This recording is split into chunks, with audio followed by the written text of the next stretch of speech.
नमस्कार दोस्तों, आज की कहानी का शीर्षक है आशीर्वाद।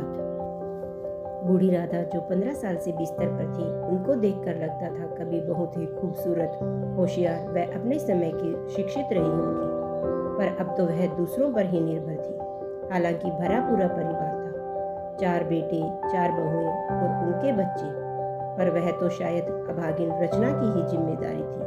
रचना राधा की बेटी की बेटी थी। रचना के माता पिता एक दुर्घटना में चल बसे थे। नानी राधा अपनी इस बेटी की निशानी को अपने साथ ले आई। बहुत छोटी रचना मामियों को फूटी आंख में सुहाती थी, पर उस समय राधा के पति मदन लाल जिंदा थे। वह सरकारी ओहदे पर थे।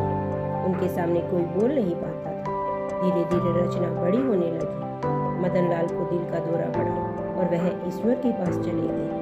राधा ने भी बिस्तर पकड़ लिया। सारा काम रचना के ऊपर आ गया।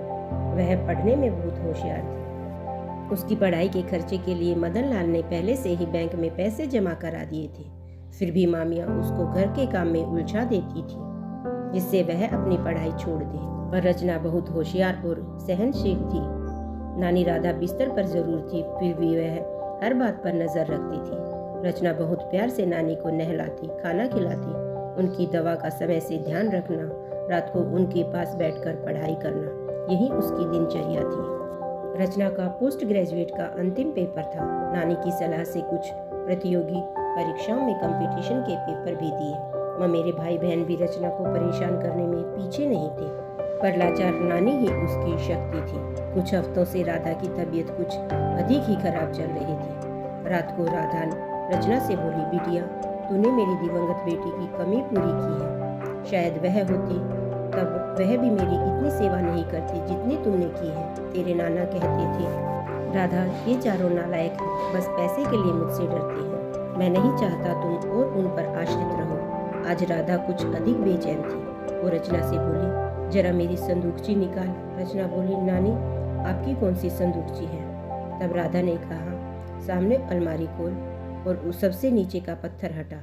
जब रचना ने पत्थर हटाया, तब उस पत्थर के पीछे एक और खाना था, जिसमें एक छोटी सी संदूकची भी थी। रचना सोच रही थी, जब मुझे नानी लाई मैं केवल 4 साल की थी। अब मैं 23 साल की हूँ। आज तक मुझे इस अलमारी का पता भी नहीं चला। वह उस संदूकची को लेकर राधा के पास आई। राधा ने एक लिफाफा दिया और कहा, यह किसी को नहीं दिखाना, संभाल कर रखो।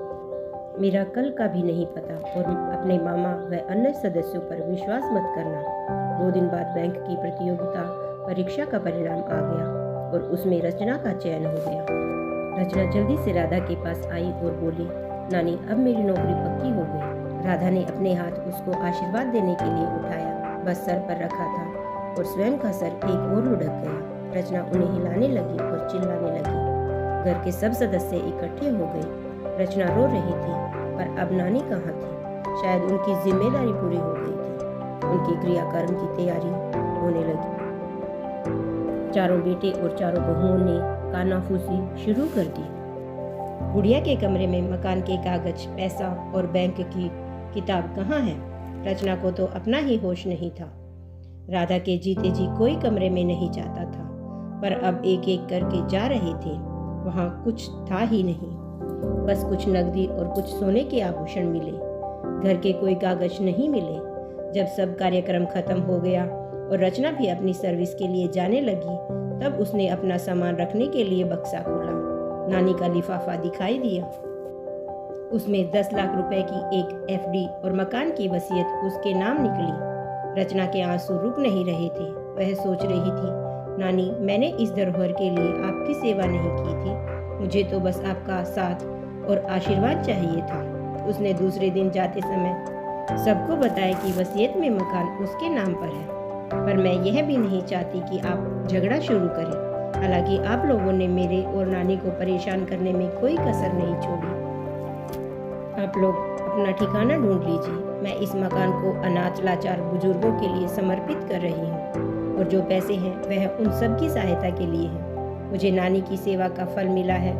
मैं चाहती हूँ ऐसे ही मैं अपना कर्म करूँ और सब बुजुर्गों का आशीर्वाद मुझे मिले।